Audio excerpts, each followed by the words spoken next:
It is worth noting this week that I added a few things to the paper checklist that you had for paper 5. So the paper 6 checklist is slightly different. Let me show you where those differences lie. I added right here the proper format of MLA and APA, and then at the end of the final section in the checklist too, I also added a bunch of other elements. This is a very comprehensive, everything you should have learned in this class, can you check it off type of document. So we already went over the introduction of Jade Potter's work, which is very good. Obviously not perfect, and I'm pointing out where it's not perfect, but very good. You saw when I went over the introduction, clear elements of the introduction missing some background information. And in her first CSC section, you saw where her claim was at the beginning and at the end of the section. You saw a lot of supports, a lot of analysis, and great attribution information. We did not see as much narrative. Some quotes for some individual girls and how they felt about playing games would have been really easy to find and kind of really cool. And then I would have also liked to seen some more data, hard number data to support that section. But overall, very, very good. So my dog is barking. Sorry about that. So now we're going to move on to the conclusion. Let's look at her conclusion, which is very simplistic, and your conclusions really should be. Really what I want to see is your working thesis, your thesis, and map of your claims, but this proof summary thing here is some key evidence, a proof summary, so like just a summary of your key proof. This should all be done very, very quickly. I need to do a shout out in this class to Nina Mosher.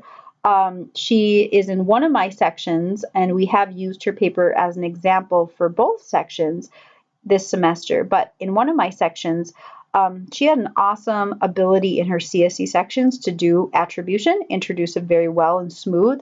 And so if you're in her class, you should log on to the discussion board and just read how she does that with attribution. And then also her conclusion is very well done. So let's look at Jade's here. The effects and history of pink games have long been hidden, but these influences are vast and have been applied to most modern and popular video games. Okay, that's her thesis, restated in a different way, but that's basically her thesis. They are everywhere from ever popular horror games until Dawn. Now, this is her proof summary. She's giving us key evidence here that she introduced in her paper, and she's kind of going over it again as a way to say, hey, yeah, I proved this true. Here's some of that key evidence. Through Brenda Laurel's research into what exactly girls value in video games to test Young's analysis of intrinsic communication of many narrative-driven games made possible by pink games into the striking statistics of user base of casual games. The influence of pink games reigns over modern video games despite their causality as popular. I can't read sometimes. Again, I mentioned in previous videos, I have dyslexia, and for some reason, I just can't see this word right now. As a popular or profitable game genre. Okay, so what we're seeing here in this paper is essentially that last part is her claims map. So she's mapping her claims and actually telling you the key evidence that she introduced as she mapped her claims. So she's saying Brenda Young and intrinsic communication, which was one of her claims, and narrative games. And then she's also talking about casual games, which was one of her claims. And then over the genre as a whole. So you see how she did a fantastic proof summary, a fantastic claims map, and a fantastic reiteration of her thesis statement. This is a very intelligent, quick, concise conclusion.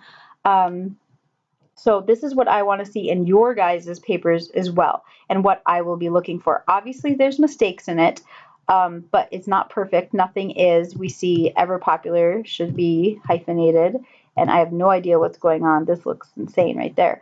I think it's because she wanted to say Until Dawn, which is a title, but video games are actually in italics and not in quotes, because they are big works. Video games are big works. Big works always go in italics, so they should look like that.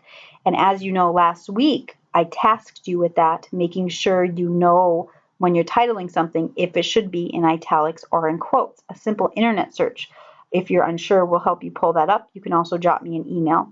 So she doesn't have that really here as well, but very intelligent, concise conclusion. This is what I want to see in your papers.